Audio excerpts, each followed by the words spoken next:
Dr. Warren Farrell is the author of The Boy Crisis with co-author John Gray. He has presented its causes and solutions worldwide, from the White House to the Norwegian Parliament. The Boy Crisis book inspired the Fatherhood Crisis Bill, signed into law by Florida's Governor DeSantis in 2022. Dr. Farrell has been chosen by the Financial Times as one of the world's 100 thought leaders. His books are published in over 50 countries and 19 languages. They include the New York Times bestseller, Why Men Are the Way They Are, and the international bestseller, The Myth of Male Power. Warren has been a pioneer in both the women's and men's movement. He has taught couples communication courses for 30 years. It's our pleasure now to bring to the stage and give a warm Tennessee welcome to Dr. Warren Farrell.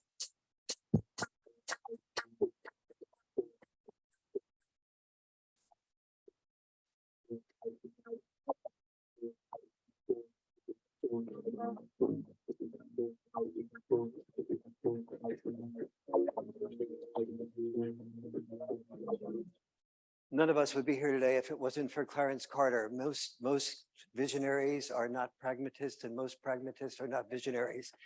This visionary is a pragmatist. Let's give him the first standing ovation of the conference.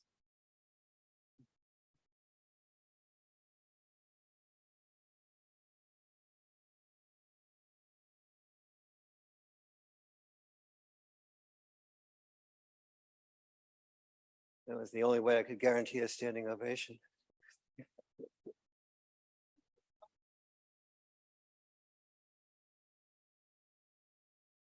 The title of today's presentation is Why the Boys Reside Where Dads Do Not Reside.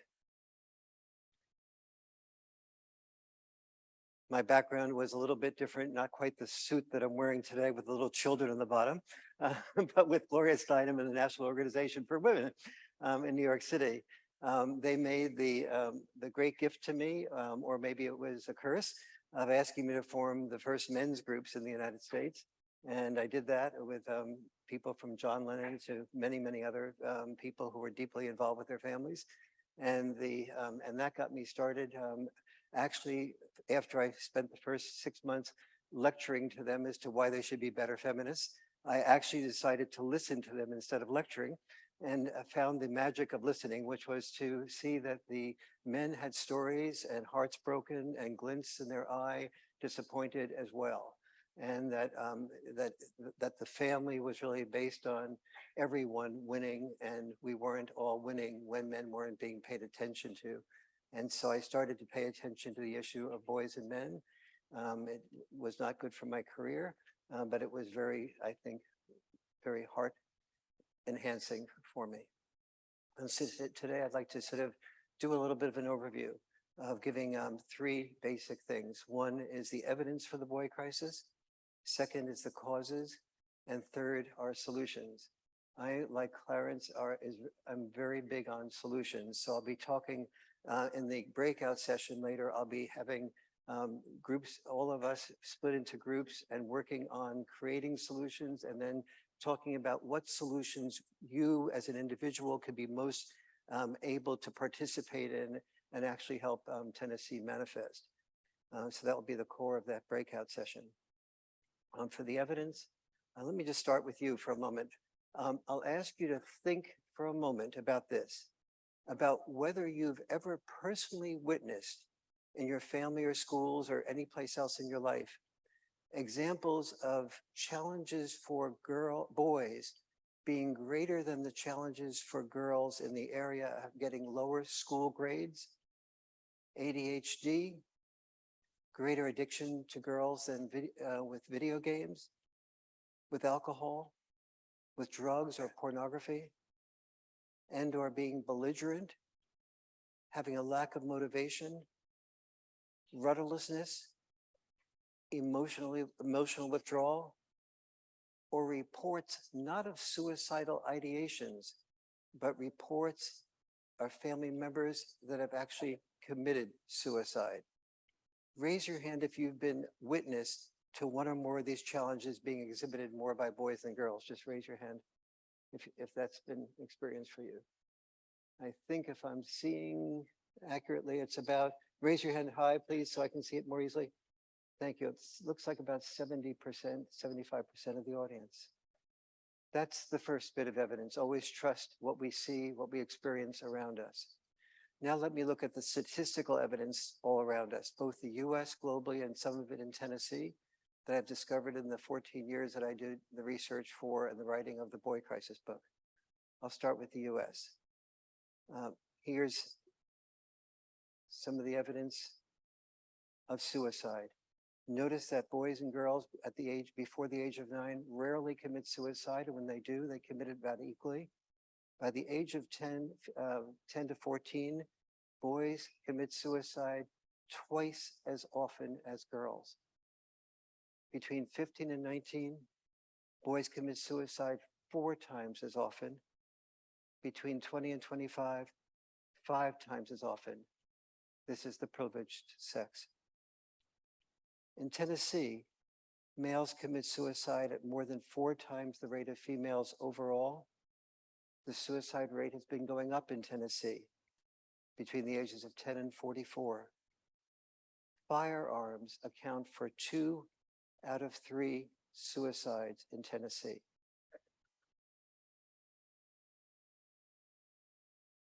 By age 21, you can see here, boys average 14,000 hours of gaming.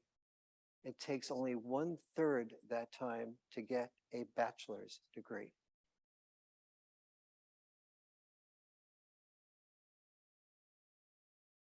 Physical health, in just 90 years, the male-female life expectancy gap has grown more than 400%.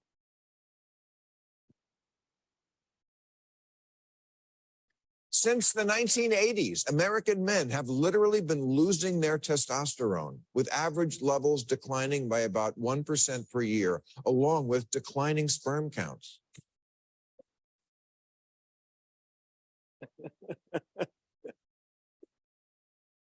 I don't get the comparison. Boys have sperm counts less than half of what their grandfathers had at their age. And of course, that affects the fertility. That also affects the health and vitality of our female children. Notice the vitality of our female children being hurt by this. This is just one of about 100 ways in which the problems that boys are having are the problems that girls are having. This is just one of 100 ways that when we understand that we're all in the same family boat, we realize that when one sex wins, the whole family loses. For the first time in US history, our sons will have less education than their dads. Notice that in 1969, men got 57% of the bachelor's degrees and women 43%. In 2020, it's just about the reverse.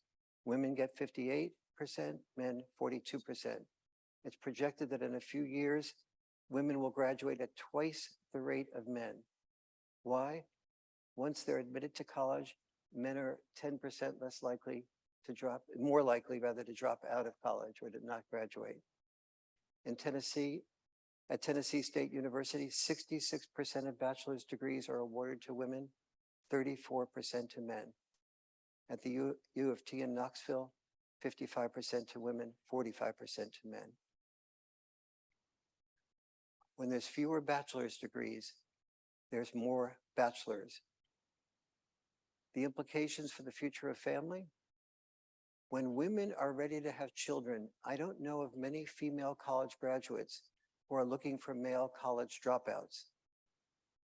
Few future moms are looking for future dads who are, as they would say, just one more mouth to feed. The outcome is a 4-way. Notice I'm saying 4-way. Lose, lose. Single moms lose, they feel overwhelmed. Men who are single feel lonely and without purpose. Children suffer from dad deprivation, which I'll be much more explicit about in a minute. And number 4 is our national security suffers. Fed Reserve Chair Jerome Powell, Fed Reserve Chair, looked over all the potential threats to national security in the forthcoming years, and he ranked the boy crisis as one of the top 2 on 60 Minutes. Let's look at IQs.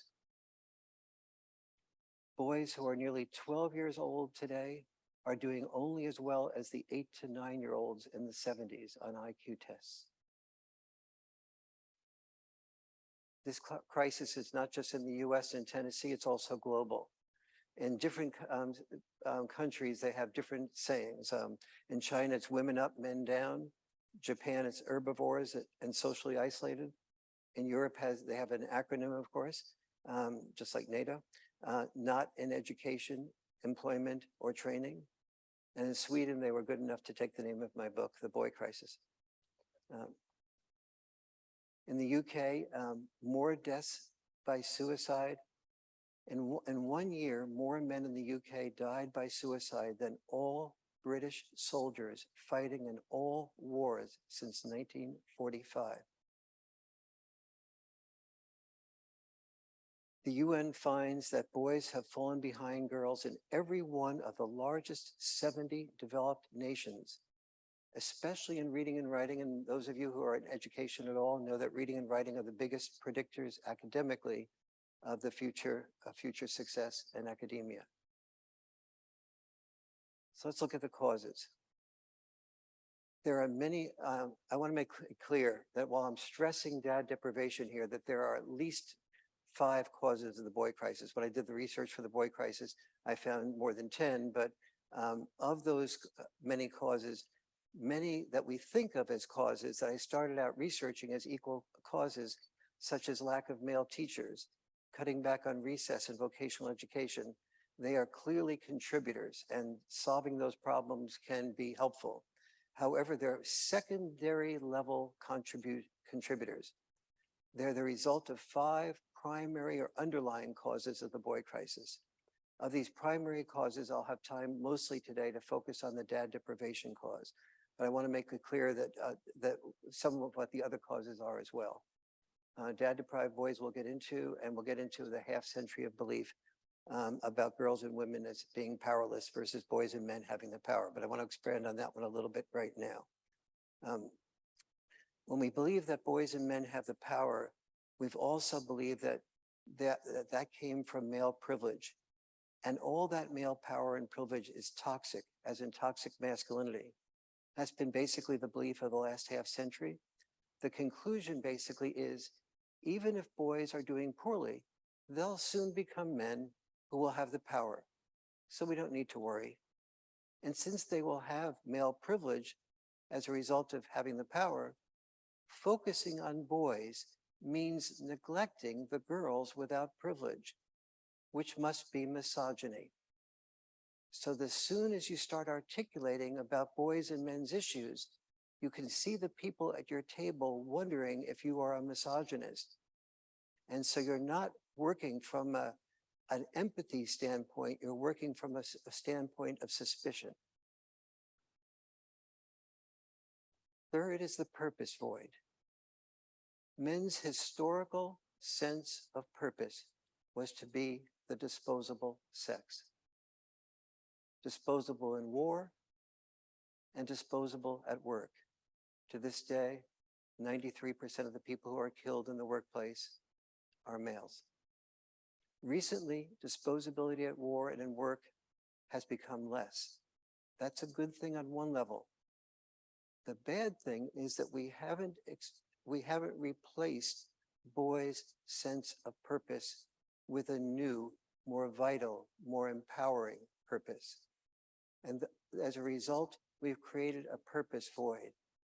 And when dads are not around to help that purpose void be filled with purpose along with moms, then we have a bigger problem that I'll explore in a few minutes. Number 4 is the fear of psychological attachment to somebody that we love.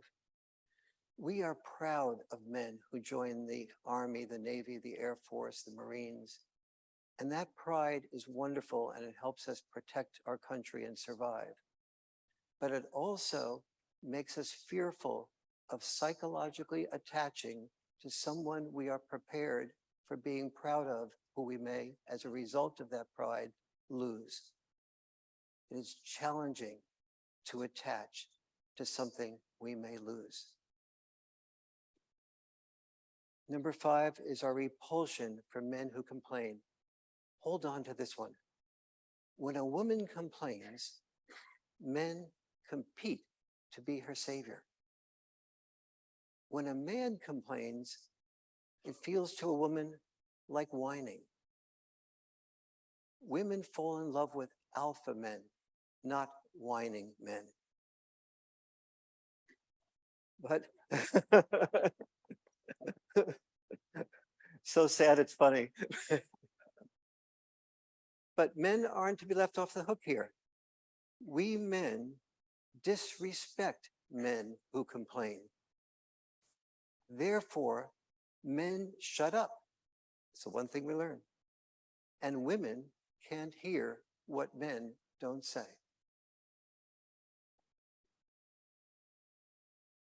I promised, though, I would explore the dad-deprived boys primarily.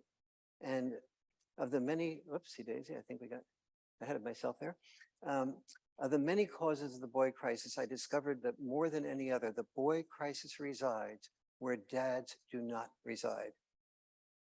And so the question is then, why has the family fallen apart as dads have fallen out?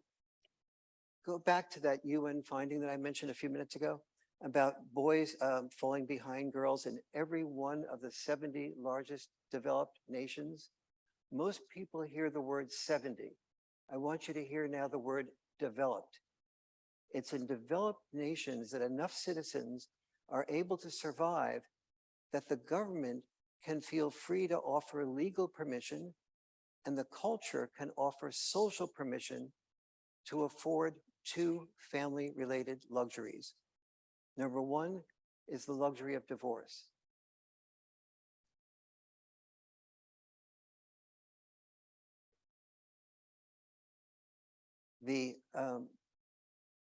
Let's see here.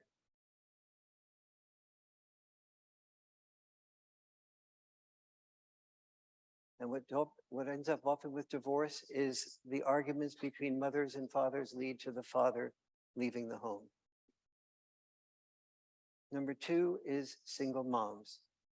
We have the luxury to not shame women who are single moms. The children of the 41% of mothers who have children each year without being married are usually dad deprived. Some of these unmarried moms do live with fathers, but of unmarried moms who live with the fathers, the average relationship lasts for 3.5 years. So it's enough for the boys to get attached to their fathers and then feel like they've been abandoned by the fathers to whom they've been attached to. Note that the 2 rightmost columns here, note that in 1960, 5% of the births were to unmarried women, and in 2020, 41% of births are to unmarried women. In Tennessee, it's 45% of all births are to unmarried women. Among Black children, it's 78%. Among white children, 36%. Before I go further, I want to make sure that 2 caveats are understood. I don't know of anyone who works harder than single moms. They almost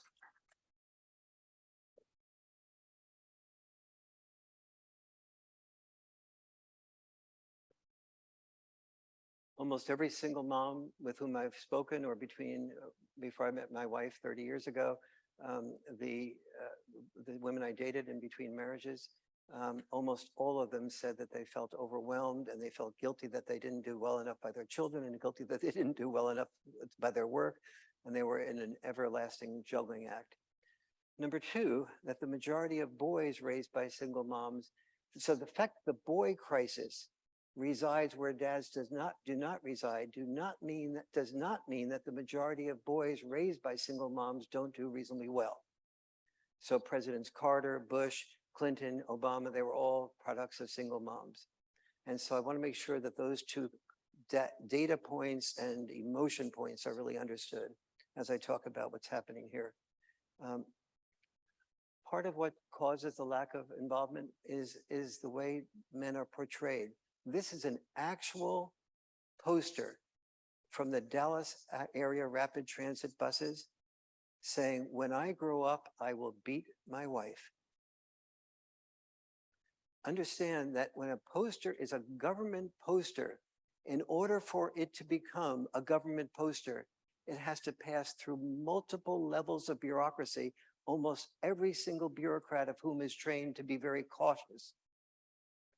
And with all that cautiousness, level after level, this nevertheless became a poster on the Dallas area rapid transit buses. In 1965, one of the most important initial studies was done that was called the Moynihan Report. And it was about inner city violence and dad deprivation, or actually it was about inner city violence at first.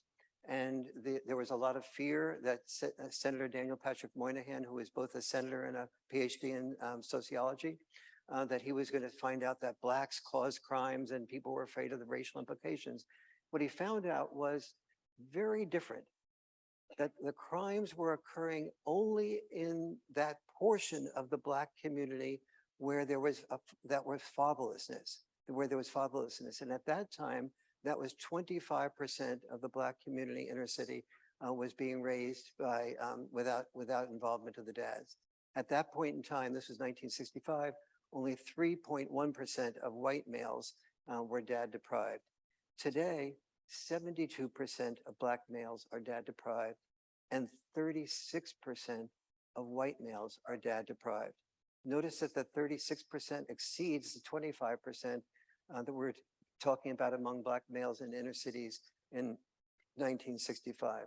That's how much has changed for the worse. The damage that happens when boys are dad deprived, a brief overview of the damage is postponed gratification. There's a lack of empathy. It's kind of, I'll dig deeper. Connection, wouldn't usually think of dad deprivation creating a lack of empathy, because we don't usually think of dads as empathetic in relation, especially to moms. I'll explain why that paradox is true. Social skills, lack of motivation, lack of identity. That's what they're deprived of, but there's an increase in depression and in suicide. There's a much greater likelihood to be addicted to alcohol, drugs, video games, porn, as all of you sort of noticed in my asking of that question. So the question, and what has happened is when I ran for governor of California, what I saw was this enormous percentage of dad deprivation among the prisoners. You can see here that there was a 700% increase in the prison population since 1972. Women have women's centers all around the country, and men do have men's centers. Men's centers are called what? Prisons. Prisons are basically centers for dad-deprived boys. So what is it that dad-deprived boys miss? That is, what are dad-deprived boys deprived of? One thing that they're deprived of is roughhousing. So you wouldn't think of roughhousing as being a big deprivation, but roughhousing is actually actually leads to children being more empathetic, having better social skills.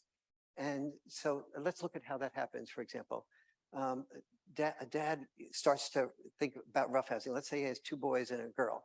And he says, "Okay, kids, you get up on the couch there, and you jump on my back, and the three of you pin me down before I pin you down, okay? Okay, Dad, no problem. And mom is looking on, and she's going, "Okay, wait a minute.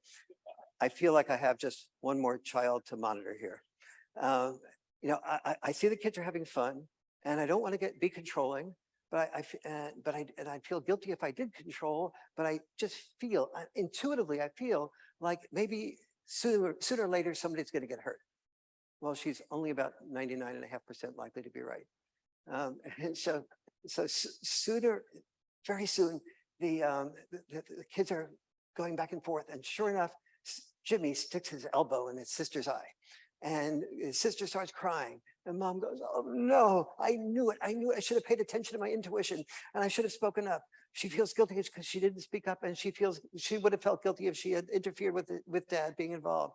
And so then she listens to dad say, "Jimmy, you can't stick your elbow in your sister's eye like that. And if you do that, there'll be no more roughhousing." Mom's going, "Wait a minute. If you do that, there'll be no more roughhousing. Didn't you just see that the roughhousing led to the kids being hurt? You want the kids to get hurt again? Haven't you learned your lesson? You really are a child." And so, daddy goes ahead and says, "You can't do that again." And then he goes back and continues the roughhousing. And the kids, of course, all promise that they won't do it again. But then sooner or later, what happens? Same version of the process, but this time maybe they don't exactly stick the elbow in the sister's eye, maybe just aggressively push them out of the pinner downer cycle. And so dad says, "Sorry, you were too aggressive." "Oh, I wasn't too aggressive. You didn't tell me not to be aggressive. What's aggressive versus, what do you want me to be?" You know the answer to that question. You know you were too aggressive. So the end of roughhousing. "Oh man, we'll do it again." The end of roughhousing. A huge thing has just happened there. Dad did not repeat the boundary. He enforced the boundary. The result is, he says something like, "Okay, when, later in the week, if you've been really great and you've done your homework and everything else, we'll roughhouse again." "Okay, dad. Okay, dad." And they really try to be good during the week and do all the parameters to meet the opportunity to roughhouse again.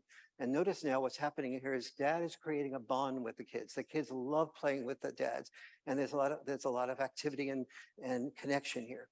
And so that roughhousing continues again, and dad repeats the rules and says, "But remember, you break the rules, no roughhousing." Now the kids think about breaking the rules because they really get caught up in the excitement, but they know they're going to lose the roughhousing. The kids have got to start learning something that they are not even being taught by words, which is to empathize with their sister's needs and their brother's needs, not to be pushed aside, not to be the victim of aggressiveness, not to have the elbow in the eye. They're beginning to learn empathy without ever being introduced to the word empathy. They're beginning to learn postponed gratification because they want to push their sister and brother aside to win at the roughhousing, but they fear, they know that if they do that, they're going to lose what they really want, which is the roughhousing and the bond.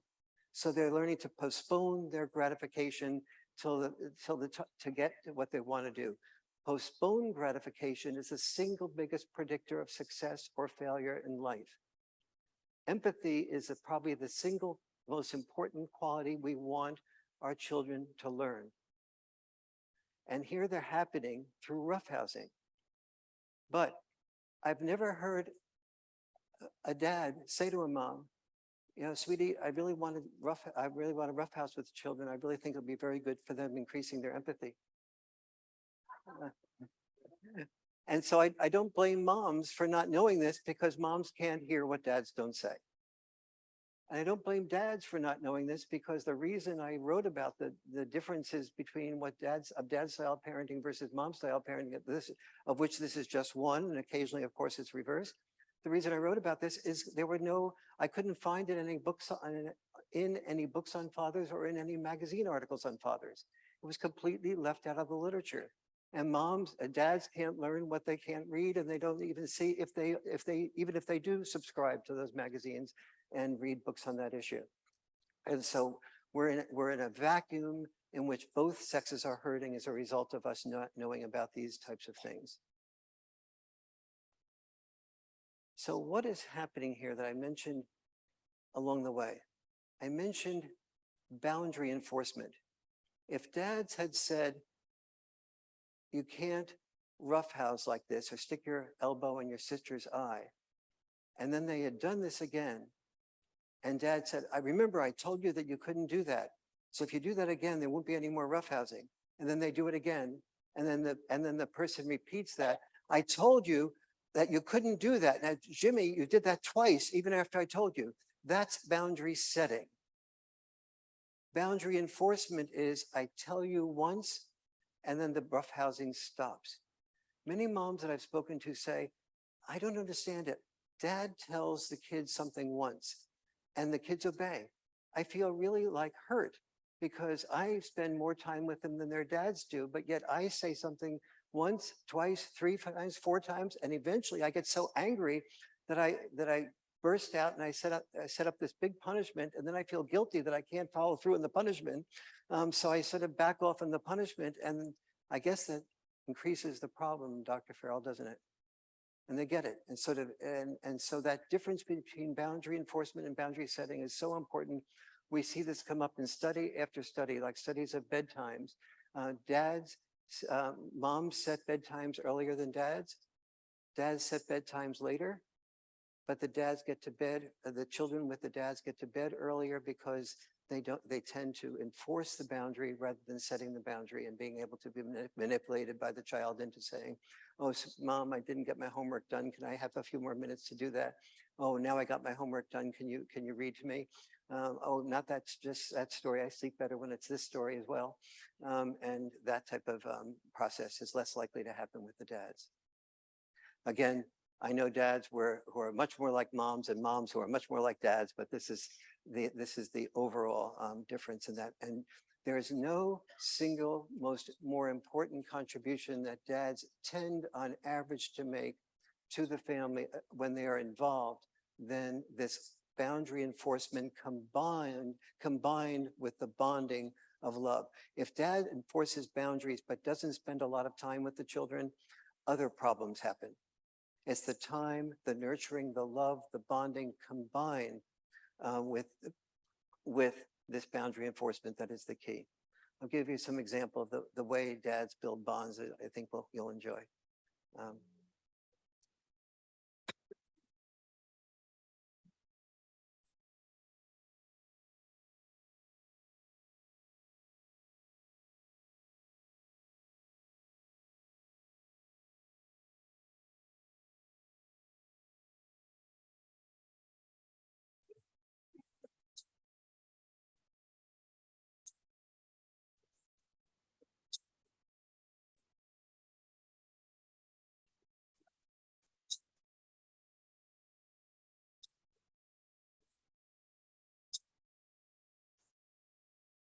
No, I never got away with that, but some.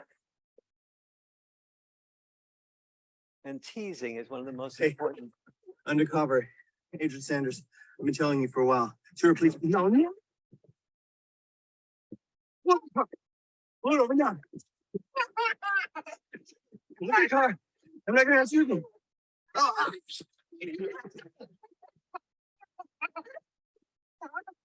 Yeah, we got it. Here's what we're doing. And it's just you. He's doing bad. We let it go. Hey.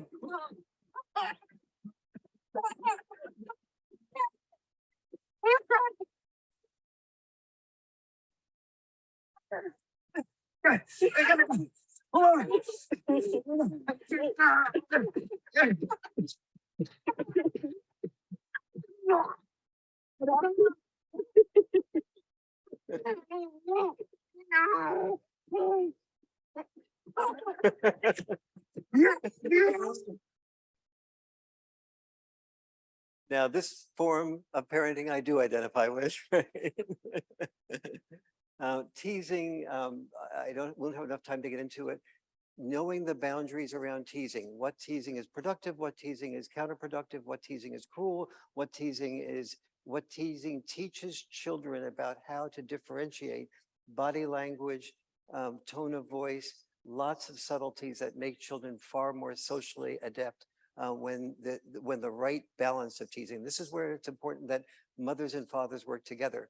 Fathers can sometimes go too far with the teasing. Mothers can oftentimes feel too overprotective with the teasing. And the children that do the best I've found are children that don't just grow up with fathers and mothers, but children that where the fathers and mothers have checks and balance parenting. They work out a balance together. They communicate effectively about what type of balance is most productive for the children, and then they execute on that.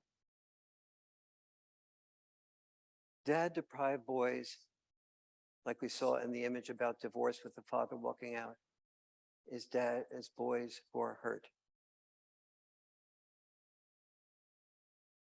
Dad-deprived boys hurt us in 4 significant ways. They commit many, many more crimes, much more likely to deal drugs, much more likely to be bullies, and much more likely to be involved in mass shootings.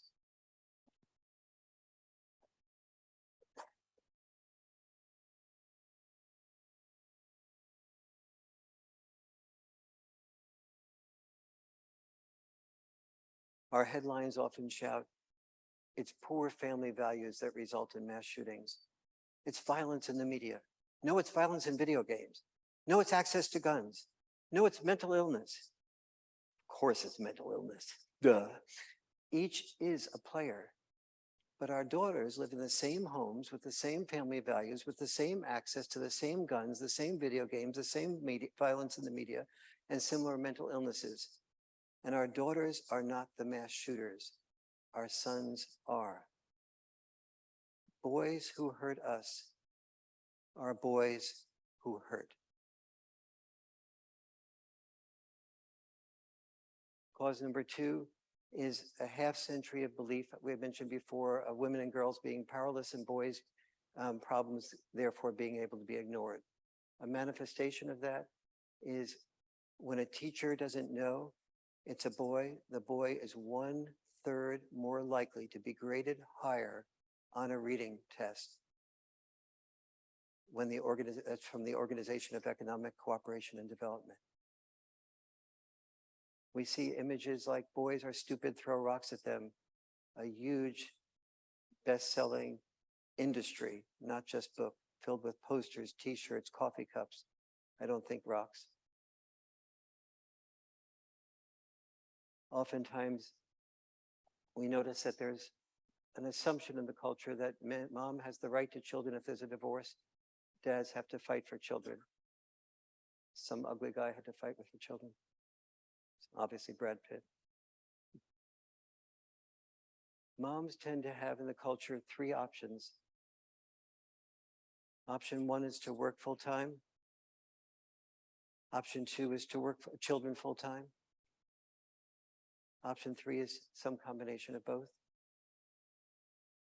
Dads have 3 options also. Option 1 is to work full-time. Option 2 is to work full-time.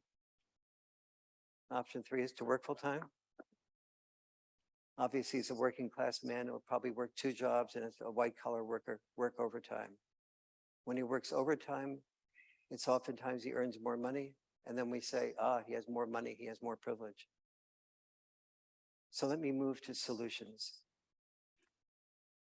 Again, I'll be elaborating on these in the breakout sessions, but for now, children versus work. 49% of working dads say, I'd prefer to be home with my children, according to the Pew Research Center.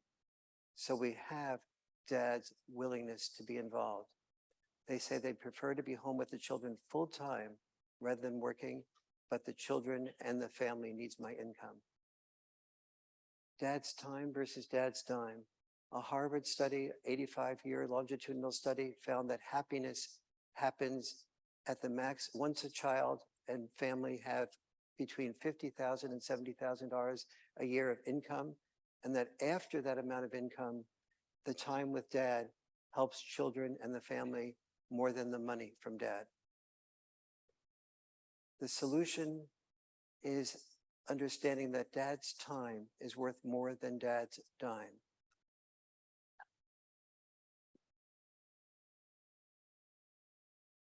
And the question becomes, how do we communicate that with dads? Dads respond when we are told we are needed. Think, every generation had its war. When a generation had its war, Uncle Sam or some version of Uncle Sam said, we need you. Men were willing, when told they were needed, to kill and be killed. And we all know from PTSD studies that it's as traumatic to kill as it is to watch a good friend be killed.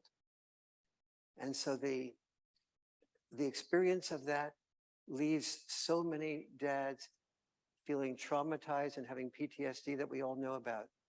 I think it's a lot easier to tell dads, we need you to love and be loved, than it is to tell them, we need you to kill and be killed.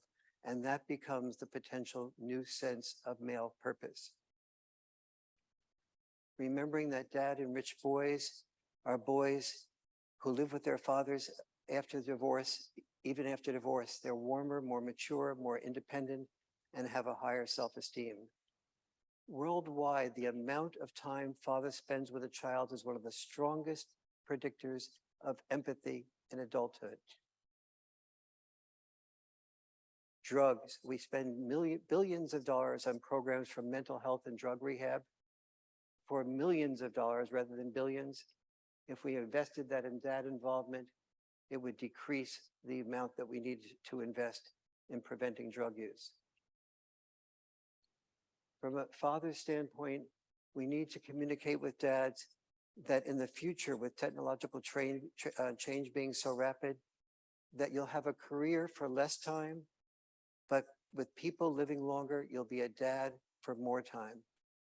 I've never heard of someone say to me on their deathbed, I wish I'd spent more time at the office. Surrogate dads are also helpful, not as important as biological dads. Church leaders, coaches, grandpas, somebody like that ugly guy on the left with the white hair. My grandson. He's not the one with the white hair. Scouting and boys clubs, I'll elaborate later because I'm running short on time, of the incredible importance of Cub Scouts and Boy Scouts and boys clubs on character development in particular. Very good studies on that. The solution to one of the solutions to the purpose void is doing for the caring professions what we did for the STEM professions, providing incentives for boys to be involved as full-time dads, elementary school teachers, social workers, nurse practitioners, physician's assistants, and other healthcare professionals. We need to revive recess. We need to revive vocational education. In Japan, the 25% of students are in vocational education, and 99.5% of them that graduate get jobs. Checks and balance parenting, mom-style parenting, plus dad-style parenting tends to work most effectively. Family dinner nights that don't become family dinner nightmares. There's a whole strategy to making sure that they don't become family dinner nightmares. Because we're running short on time, I'll refer you to the appendix in the Boy Crisis book that outlines how to set up a family dinner night without becoming a family dinner nightmare. Communication skills. The Achilles heel of all human beings is our inability to handle personal criticism without becoming defensive. There's a biological reason for that. That is the most important single thing that we need to work on in the next stage of our evolution. We need, as Chris Sprowls will be here tomorrow, or actually today, I think, will be, as he helped inspire, often with the help of the Boy Crisis book, 3 pieces of legislation in Florida that complete the process of dad involvement. And I'm really proud of that pioneering effort on the part of DeSantis and Sprowls in the House and the Senate. The most important thing is that 2 of those bills had the unanimous support of all the Republicans and all the Democrats, which has enormous implications for the political potential of this issue in the future. To conclude, there's 4 must-dos that we must have after divorce. 1 is equal shared parenting. 2 is a maximum amount of 20 minutes drive time between mother and father. Number 3 is that children are not able to detect bad mouthing from mother to father or father to mother. Number 4 is that children do significantly better when both parents are involved in consistent couples communication counseling after divorce. I'll be happy in the breakout session to answer more questions about any of those 4 ways.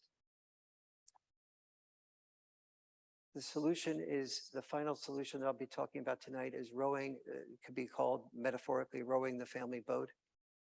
In the past, mothers learned to row the family boat only from the right side, raising children. Fathers only from the left side, raising money. Today, mothers can row from both sides, but many dads still can only row from only one side. The problem is that if a mom wants or needs to row from the left because of family circumstances, and a dad can row only from the left, the boat goes in circles. In the future, advanced technologies make economic change the only constant, increasing the need for a family boat with flexibility, with our sons eventually able to raise children as comfortably as our daughters now raise money. We need a Tennessee Council on Boys and Men. We need a White House Council on Women, on Boys and on Men. The Gender Policy Council that the White House currently has explicitly excludes boys, men, and fathers. In the future, we don't need a women's movement blaming men, nor a men's movement blaming women. We need a gender liberation movement freeing both sexes from the rigid roles of the past toward more flexible roles for their future. Policy-wise, we need to match the scholarships we've given girls for the STEM professions for equal numbers for boys entering the caring professions. Children need dads. Moms need dads. Dads need to be dads. We all need each other. We are all in the same family boat. When only one sex wins, both sexes lose. Just as our daughters have learned to get the wind beneath their wings, so our sons can be encouraged to discover their unique selves, that they can express their feelings and become, for the first time in history, men with real power. The power to be human beings, not human doings. This is our duty to our sons, and it is our gift both to our sons and to our daughters who may love them. Thank you.